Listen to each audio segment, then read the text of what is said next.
So here's my opening question. I would like somebody, is anyone in here what would you call it, an herbologist, somebody who studies plant life? Has anyone in here studied that before? Botanist. Botanist, okay. Anyone?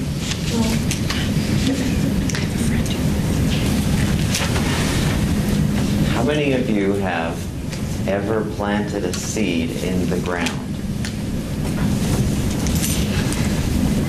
Okay, most everyone of us have, right? So,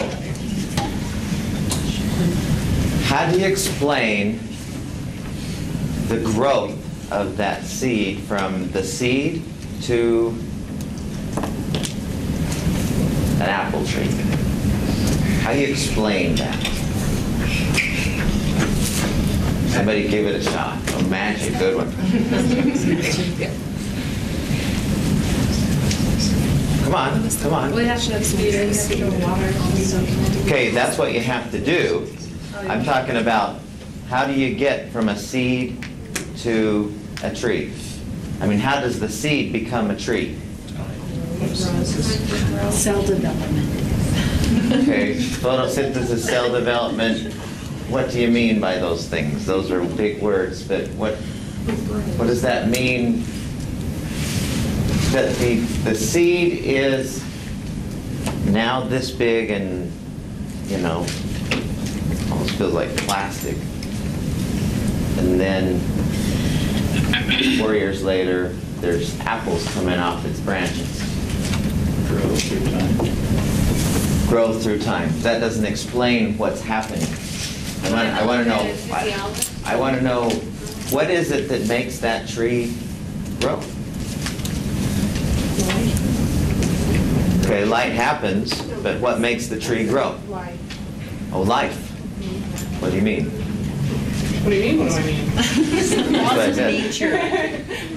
Laws of nature. That's the explanation. Laws of nature. Laws of nature. Well, we tried everything else. What's going on inside the seed? What interacts with the soil? Energy what?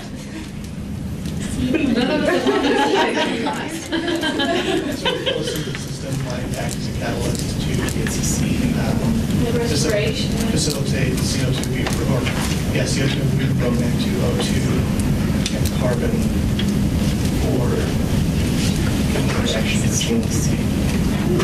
Okay, what about before it ever touches the sunlight? I mean, it's underground, there's no sun. Infrared is a type of light. Okay, so in that state, you said a chemical reaction. What is that you're talking about? Change molecular bond. Okay, and how does that happen? Through a catalyst. You have to have a catalyst. What is it that makes the catalyst Either catalyze? light or a chemical or... No, I mean what's happening when the catalyst is taking place. Because, okay, you have this seed, and if it were just sitting on this table, we could look at it forever and nothing would happen, right? You put it in the ground, and then somehow it draws to itself certain amounts of nutrients, heat, water. What is it that's drawing that? What is it that's initiating the catalysts, the enzymes or whatever? What is it that's making that happen in the first place? That's what I want to know. Going back to Laurie, I think it's just like an ovary and sperm have the ability to know how to grow and multiply. It's innate What there. is that ability? Mind? So the seed, the outer That's shell, closer. the outer shell starts to degrade when we put it in the ground, at which point it exposes the inside.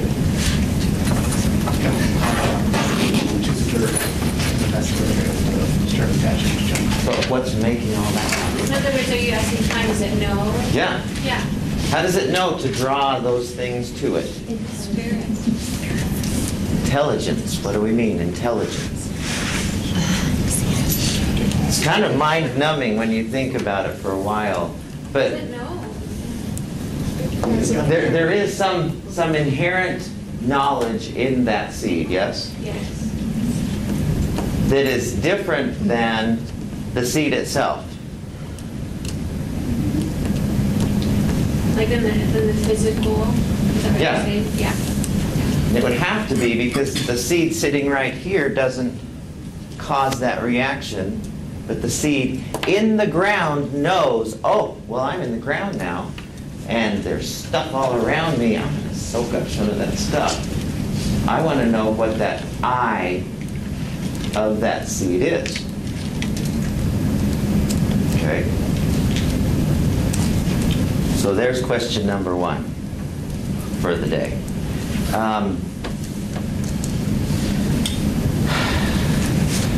Yes, sir. Sure. Well, I think you alluded to it last class when you said that, when you pointed out that our mind isn't here, just in the physical places, everywhere. And I believe, maybe I'm wrong, but that all life forms, like plants, animals, have a mind that also, that's everywhere, and know what to do. Inherent knowledge. Okay. But Yeah, and we'll not hit this yet. We'll hit this a little bit later, but that mind is not just here, it's here. There's no place where it isn't kind of idea. We'll get to that later on. We talked about hypnosis in here. Not really. You've mentioned it. What did I say about it? Yeah. We haven't actually really talked about it. We haven't? So, how many in here have seen a stage hypnotist? Did I ask this before? Okay, how many in here? How many, who hasn't seen a stage hypnotist? You have no idea what I'm talking about when I say a stage hypnotist? I've seen it like in the movies or on TV. You're aware of what I'm saying, right? Has anyone been on the stage for a stage hypnotist? Anybody? You want to say yes, but you don't want to tell us? No, I have a whole bunch of friends that have. You have friends that do. Okay. You have, Buddy? So, Andrea, you and Buddy, can I ask you just a couple questions about that? I won't make you do anything. I won't make you do anything embarrassing. So, do you remember how did you get up on the stage in the first place? I mean, did you just volunteer yourself to go up on the stage? It was actually part of the class. He was demonstrating how stage hypnotists differ from regular hypnotists. So we did some stage hypnosis to show everybody the differences between them. Oh, okay. So when he did that, what? Did you volunteer to be? Everybody kind of went. Oh, everybody did. So they knew exactly what it was and how it works. So it was a learning process. It wasn't really a good. Okay, so when you did it, did you get hypnotized, so-called? So you didn't, as far as you know. Okay. My sister went At up like a fair. a fair? Yeah. Okay. So she just went up there on the stage, and then did she do things that are? Well, I mean, do you remember what she did? Yeah. Does she remember what she did? I don't think so. I mean, some things she could recall, she couldn't remember everything until she watched the video. And she was like, Oh, she was surprised. Do your friends remember what they did? Well, we went down to the comedy club down on 25th, I think, and they had everybody in the crowd do it.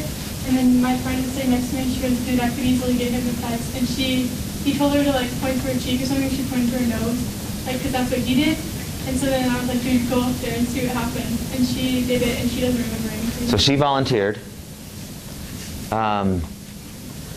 And she was up on the stage. Your sister was up on the stage. Did you have another? well, I just recalled her saying that she was aware of something she was doing, but she didn't have like any here, she just felt like extremely confident, like nothing could stop her.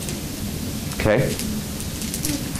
So, tell us some of the things, what are some of the things that your friends did that you would say were out of character? They had them be like, use their body as an instrument. And Okay. so she used her butt as a drum. Okay. And like that is so not her. Like she's a goof anyways, but she wouldn't do that. Like it. In front of other people? Yeah. That's very uncharacteristic. Yeah. Now when she was doing it, did she like, was she self-conscious? No. She just totally just... Yeah, she was going crazy. Okay. But she has no recollection of it. Does your sister remember anything that she, I mean, do you know, what did she do up there? I can't That was weird. everything, but anything she said, she was one of the most like, dramatic ones up there. But you don't remember what they were? No, well, I remember they had like this crazy, I don't know what it was, but they were dancing up there. I mean, she was a rock star or something like that, and she was going to town.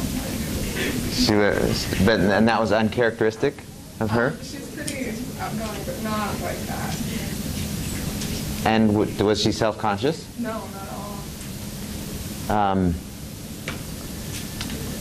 And everyone who's seen this, that sounds familiar, right? To the ones that have seen. So my question is, what is happening such that the person in a totally unself-conscious way does something that they would not ordinarily do? What is happening that makes that person just go for stuff, you know, butt drumming, not in a customary way? What is happening that makes this happen?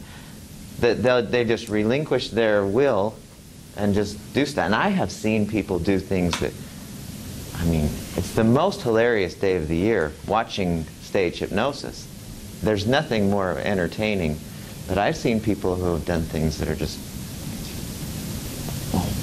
I don't think, if they had any idea they were doing that, they would never do that, you know. The hypnotist says, okay, you're at the beach now, and it's a very hot day, and suddenly she's, you know, taking her clothes off in front of 600 or 800 people.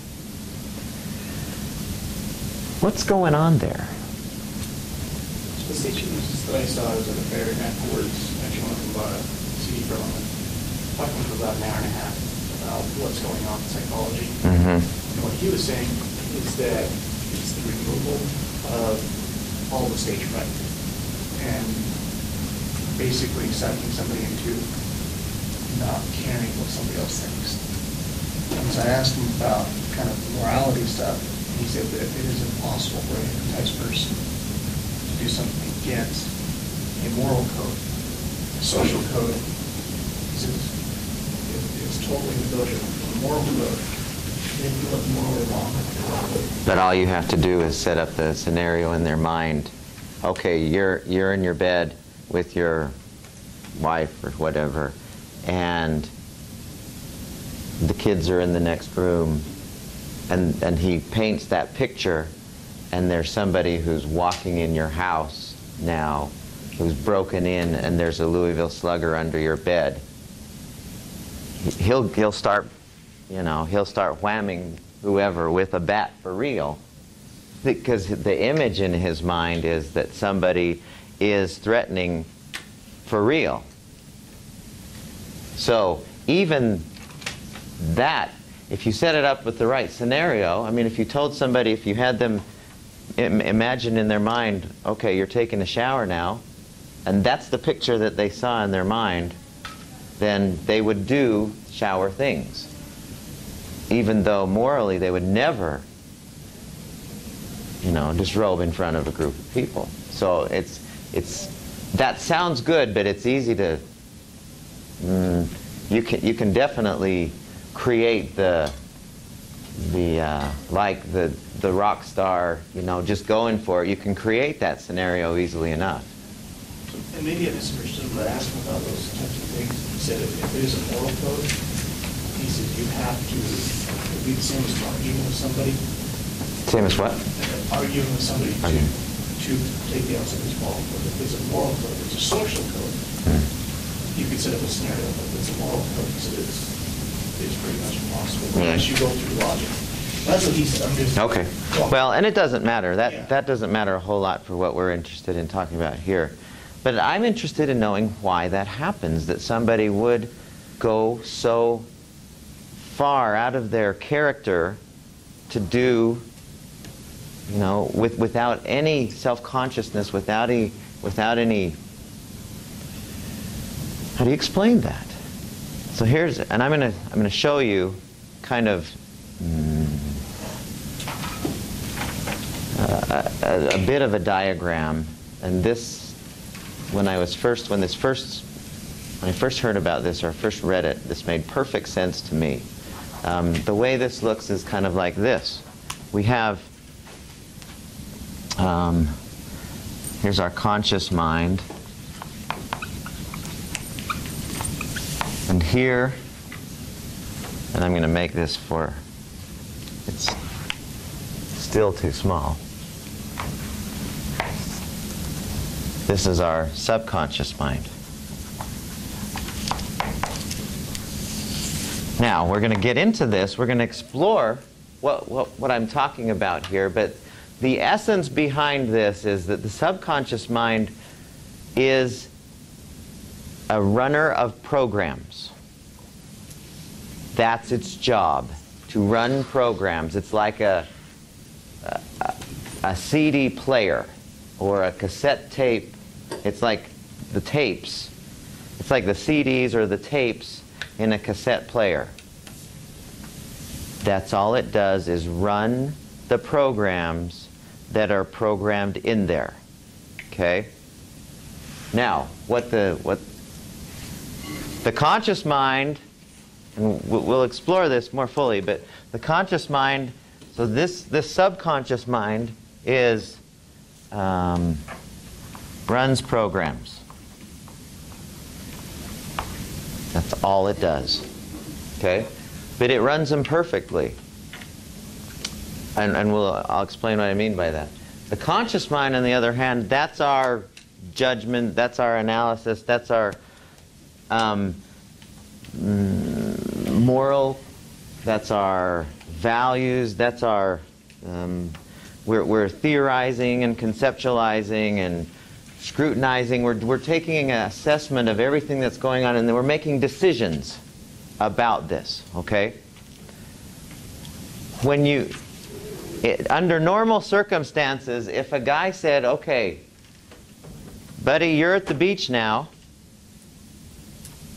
and it's really warm, so go ahead and do that. In a normal circumstance, like right now, if I just said, all right, buddy, pretend we're at the beach and just disrobe to your swimming suit. Okay? Would you? Like right now? No, you wouldn't, obviously. Nobody would, unless you would, but most people wouldn't. Right? So we have that part of us that's going, oh, I ain't going to do that. I don't want to do that. We're making choices. Okay? The subconscious mind just does whatever it's told. And I'll explain what I mean by that in a second. But when somebody is hypnotized, essentially, the hypnotist moves the conscious mind over to the side, because you know it's around because they sometimes remember what happened under hypnosis. They sometimes, oh yeah, I remember that I did. So it's not like gone. It's still in the ballpark. But then the hypnotist over here, he's not talking at all to the conscious mind. He's not interested in this guy at all. He's just talking directly to the subconscious mind, and the subconscious mind goes, all right, I'm supposed to play the drums on my butt. Okay. And it starts doing it. And it doesn't question. because all it knows how to do is run the program that it's told to do. Okay, does that make sense so far? Yes? Okay. Now, I want to, let's see, I'm doing this just a little bit differently than I usually do. When we were talking about EFT earlier, we kind of spent a little bit of time talking about things like fears. We talked about phobias. We talked about even things like depression and you know, emotions that we have.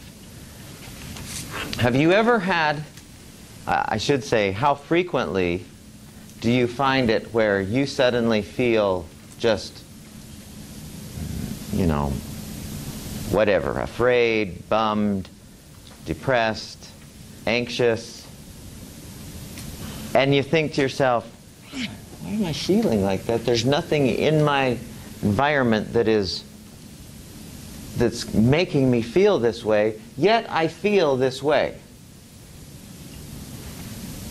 Like what? Do you have an example? No, this week it was pretty powerful, I thought, for me. I was getting my hair cut, and I was sitting in the chair, and we were talking about just all sorts of things, just stuff, whatever. And then we started talking about a particular subject, and I started crying. And I had no idea that I was upset. I had no idea that I was emotional or needed to emote. I had no idea. But it wasn't just like... So consciously you had no sense of needing to do that, yet suddenly you were... I was really... emotional. Very much so, yeah. So how do you explain that? Oh. Do you have an explanation for it? I think it was subconscious, maybe, responses to it was something must have triggered some feeling, a word or a conversation must have triggered something that then like I expelled all this emotion, which I had no idea. I didn't wake up feeling emotional. I, even sitting there, I was fine, and it was instant that I was like, wow, and then it was kind of uncontrollable, slightly embarrassing because it was untimely. Yeah. It was just weird. Understandably, yeah. And then I walked to my car, and I was like, you know, I was still kind of like crying, like, oh my God, I'm really crying here. And, for no apparent reason. Yeah, well, like all of a sudden, like boom. I think there was a reason. I know there was a reason, but I had no idea. You didn't consciously turn that spigot on. No. Okay. Weird. And then I felt better, and then I looked up in that night sky and saw that big full moon and thought, oh, that's probably part of the reason. It's a full moon. And then sometimes how does a moon's light reflecting to you? It's full. And it's my birth month, so It's your birth month.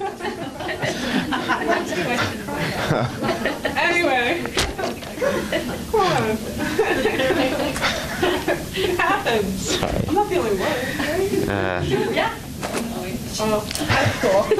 I like that. That reminded me of something. Yeah, that reminds me of Virginia. What? That reminds me of when I was in Virginia. This lady would tell me that if you align the moon with your menstrual cycle, that was the best time to harvest. And that's how they followed their family's harvest cycle. Harvest their crops? Like their crops. She was a good old Southern lady. There's many things we don't understand under the sun, and that's... So, okay, here's another question. How many of you are bad at math? Raise your hand. How many of you are shy? Not going to admit it. I don't want to tell you I'm shy. So really, raise your hand. How many of you are shy? Okay. How many of you, well, I'm not going to. How many of you who are shy, no, first let's go with the math. How many of you, when I say I'm bad at math, and you raise your hand, I say, are you bad at math? How many of you knew that you were bad at math when you were 3 years old? Any of you? There was like a third of the class said, yeah, I'm bad at math. Were you bad at math at 3?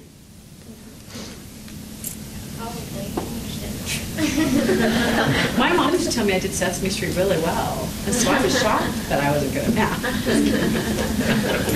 Because you were able to do the numbers just fine, right? Seeing them so well.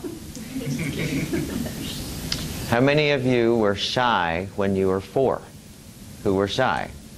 Are you sure? I'm not shy now, but I'm 100% positive I was really shy. At 4? Yeah, Okay. I had a really interesting life at that age. My parents. Okay.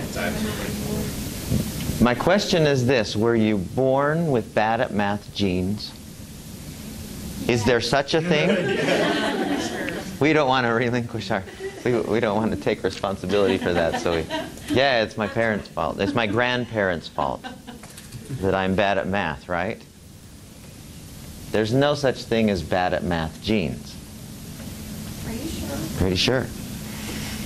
They have not found one. And actually, I'm reading a book right now that really is turning upside down. Susan's the one who introduced me to it, actually. This neuroscientist I've got an article that I'm going to share with you. I say, really, the genes really are not what are the engine behind our makeup. Those are the blueprint, but not the engine. And the engine is what creates the blueprint. It's not the other way around. It's kind of turning things upside down a little bit about what we think. When we say we've got a genetic something, we really don't. Very, very, very little of what we have going for us is genetic compared to what we think. In other words, well, I'm not going to go there. There are not bad at math genes. There are not shy genes. But he even said, I had an interesting childhood at that time. So it wasn't that you had it in your genetic code to be shy. Something in your environment created that sense of, oh, now I'm going to choose to be shy. And then pretty soon you just became shy. Or I'm choosing to be bad at math, and now I'm bad at math. Or I'm choosing depressing thoughts, and then now I'm depressed. Nobody just suddenly is depressed. Nobody's suddenly phobic of anything. We have thoughts about it, conscious mind. We have thoughts about it, and as we make those thoughts dominant, those thoughts settle into the subconscious mind, and it runs that program. Now, what I want to do for a little bit of time now is just kind of describe, when I say the subconscious mind, because we've heard this before. This is not a new term, the subconscious mind, but until you really research this carefully, we have no idea the extent to which the subconscious mind is running the show. As a matter of fact, people are saying now that up to 95% and maybe even 99% of our daily activities are run by the subconscious mind. Now, think about that. That's a startling statistic. You think, oh, I'm so in control. I'm so in control of everything that's going on. Now, in the cool way, think about this. Everyone, pick up your pen just for a second. If you didn't have a pen nearby, then why didn't you have a pen nearby? This is so interesting. You should be writing it down. Okay, so pick up your pen as if you're going to write. Okay, put your pen in your hand as if you're going to write. Okay? Now, somebody describe for me the muscles and the coordination that it takes to go I don't want all of the muscles from here to here, and the coordination to pick up the pen and not the table and not the bottle of water next to it, and pick it up and not throw it up in the air, but just pick it up to this point, and then the coordination of my muscles to put it here, and then coordination of the muscles to put it on the table to start writing. What's going on there? Think about that for just a second. How amazingly complex just that single act of going from here to here to here to here and turning it like that. I mean, we think, oh, well, that's dumb. Of course, that's easy. But you try and get a 2-year-old to do that. But you don't have to think about it. Think about driving a car. Do any of you remember the first time you drove? Do you remember? And we were all that way. I remember I took my son, he's 14, he said, Dad, can I drive the car home? We were playing basketball at church. He said, Dad, can I drive the car? Oh, no. Okay, and so I let him drive. It's like 3 blocks. And slow down, fast up, go to the side. I mean, everything. What was it like, your first time? Well, I learned how to drive stick first, and so that was really complicated. And I'm not, okay, maybe I choose not to be a very coordinated person. So, you're driving stick. Naturally to me, and so it was really scary for me to learn how to do the clutch, and then you focus on like putting my blinker on and like shifting down or whatever at the same time as I was turning. So I felt like there's a lot going on, but to do it now, it's subconscious. You don't even think about it, right? And we like it that way. We love that our mind, some aspect of us, learns a thing and we don't have to keep learning it. Imagine how dreadful life would be if we every day had to figure out how to put our shirt on, you know, and how to move our muscles so that it gets the right. I'm amazed at things that people, I mean, when you watch sports and you think about the things that people do in the sporting world, I mean, think about the ability to throw a baseball 95 miles an hour and for it to hit a space about this, you know, from here to here, 9 out of 10 times. I think that's just an amazing thing that we can do that. But Jason, if he were to ask, you know, can you do that?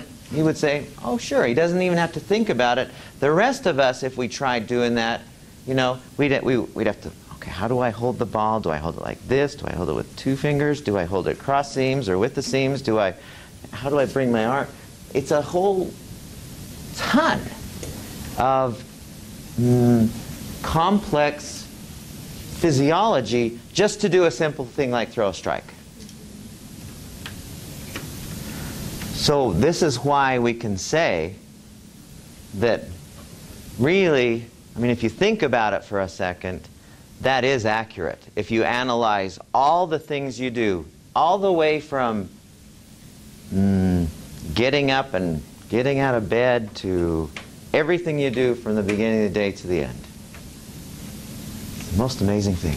Is that why they say the best way to gain a habit is to do it for a few weeks consistently? Because then it hits your subconscious? Yeah, and that's exactly where we're going, is because a lot of the things that we have programmed, so there's the physical part. We've talked, so you understand, does that make sense that most things that we do physically, once we get a feel for it, like driving, we don't have to think about it, and we can almost, I mean, how many of you have been driving and you notice that you have no awareness of where you drove the last 10 minutes? That happens a lot, right? And did you notice also that you drove just fine? Sometimes better. Because our subconscious knows exactly what to do, how to do it. I'm amazed many times when I'll be driving and I'll I'll be switching my stereo, you know, do I want to listen to this or do I want to listen to that? And I'm looking at the numbers and switching through, and I realize, oh my gosh, I have not seen the road for probably 30 seconds in the city. Do you know what I mean? And yet some part of me has been able to negotiate keeping us in line between the cars and not too fast forward or back. It is magic. I mean, what you were saying at first, I mean, I laughed at it. But it really is, it feels like magic if you analyze everything you do, that you can do it. It kills me as I've been thinking about this lately. So, let me hand this out, and we're going to explore this some today and more the next few days because it's so amazing. I just put this together and I noticed that I left a few things off already.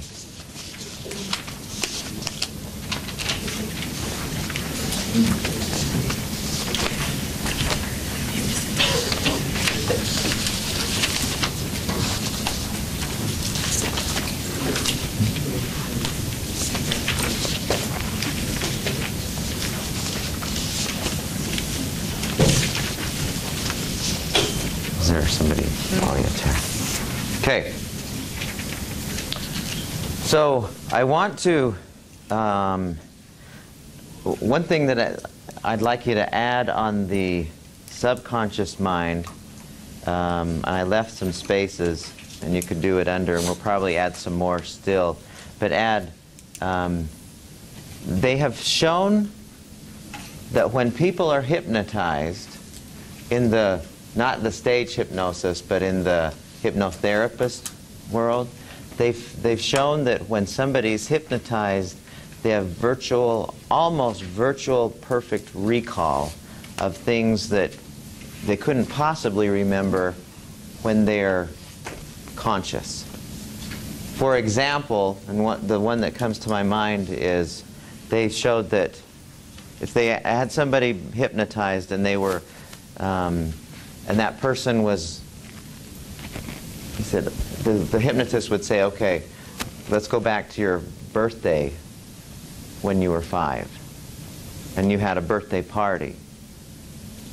And the person would say, do you remember that? Yeah, I remember. And then they would take themselves back there, and they would be able to remember everyone who was there.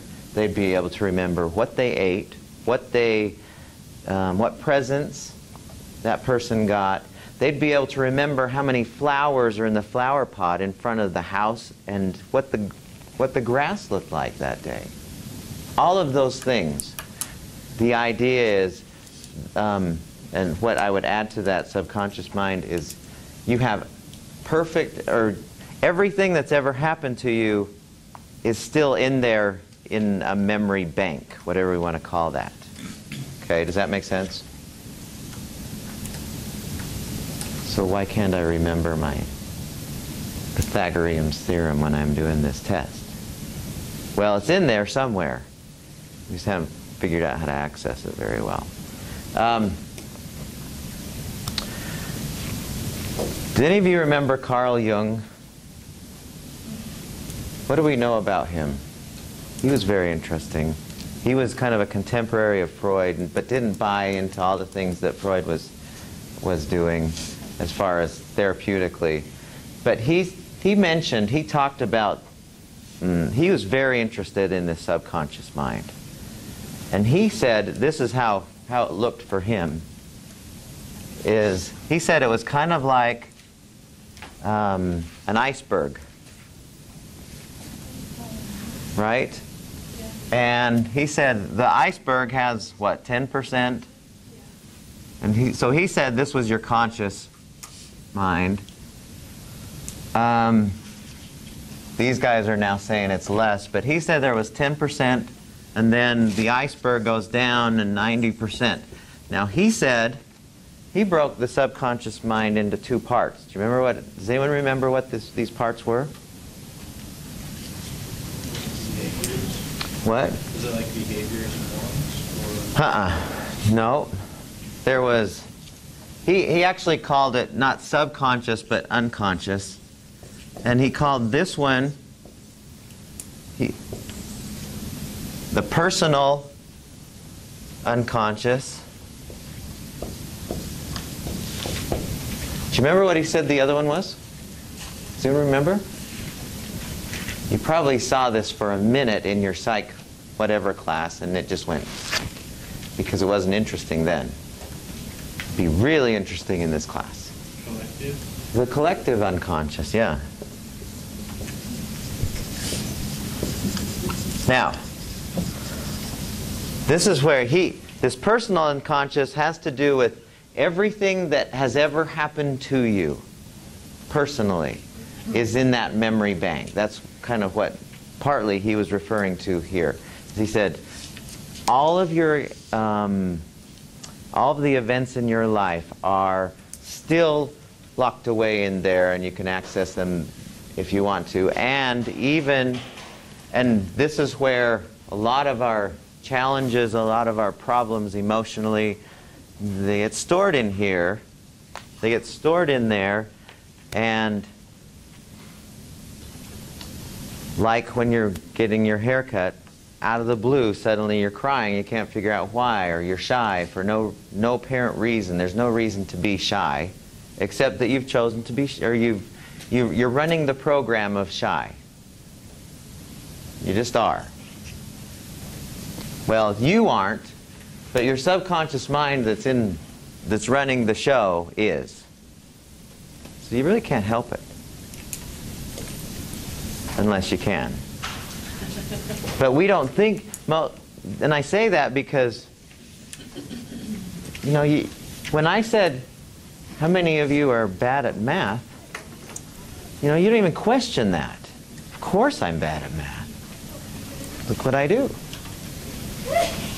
You can't help it. Unless you figure out how to play with this program, until you figure out how to change these programs, like you were wondering about these 3 weeks of doing a habit. There are ways to change these programs, and we're going to explore that really soon. But I want to make sure we have a clear idea of the difference between the conscious mind and the subconscious mind. Now, I wrote down these 2 columns. I'm pulling from 2 or 3 resources that I have. And we'll just kind of go through some of these things. The first one that I think is interesting, if you go down to the very bottom and then up 3 lines, it says the conscious mind processes about 40 bits of environmental stimuli per second. Not very much. Within a second's time, it can take in about 40 bits of information and you know, have an awareness of it. Sure. Going back to the changing your mind, do you really think that you can change the subconscious part, or do you think changing a habit is more changing the conscious part? It's entirely subconscious. Do you think? Absolutely. Subconscious. It starts from the conscious. It kind of stays with you, because like, even though I've worked on my math skills and whatever, I can get an A in the class, subconsciously I still feel like I'm bad at math. And people who change their consciousness about what they eat, and maybe they lose a lot of weight and come skinny. I've heard a lot of people say subconsciously they feel their fat still. Just like... So there's still some tapes that are running in there. Yeah. Okay, so if that were the case, that it had to be, well... Because to me, changing a habit is on the conscious level. But the it certainly has to start there. have those tendencies. But the habit implies a subconscious program running. No smoker, if you asked a smoker, do you like to smoke, every single one of them wishes that they did, or at least 99% of the people who smoke wish they didn't smoke. They have a conscious desire, to not be smoking. And yet, as soon as something weird happens in their environment, they're talking to their hairdresser, oh, I gotta have a smoke. Well, I don't want to smoke, but I'm still smoking, you know, 20 seconds later. That's not conscious, buddy. The best way I've heard describe it is it's like a computer system. The conscious mind are the users, and the subconscious is the computer system. The computer can only do what it's programmed to do. So someone had to put in a program to do that. Like the habit. You have someone that's putting in that program, and they're creating that program. And then it's in there. Once it's in there, you can go through and delete those ones that you didn't like before. And sometimes, like in the case of fat, like I used to be like 390 pounds. And I went in there and deleted that. I'm not fat. Because it takes some times where you have to get rid of some of the things in there. Because subconsciously, it'll be there for a while, but you can choose to go in there, rewrite it, and be like, no, I'm not, and replace it with something positive. And that's kind of So how I those did people who are hypnosis. still feeling that way just haven't completely. Yeah, remember our discussion about the forest and the trees when we were talking about EFT? It's the same thing. Only I like the idea of a program, because all you have to do if you're typing and you push the letter F, the computer's not going to go, I don't want to do F's today. I think I'd rather do a G when you push the F. No, it's, okay, F, okay. And you get an F on the screen. Okay? That's how the subconscious mind works. There's nobody in the subconscious mind. There's no person. There's not. It's just tapes running. It's just CDs going. It's just the program that's doing whatever it's told to do. I think that's where we're supposed to stop today, so we'll continue with this on Monday. Thanks for your insights, everyone. We'll talk.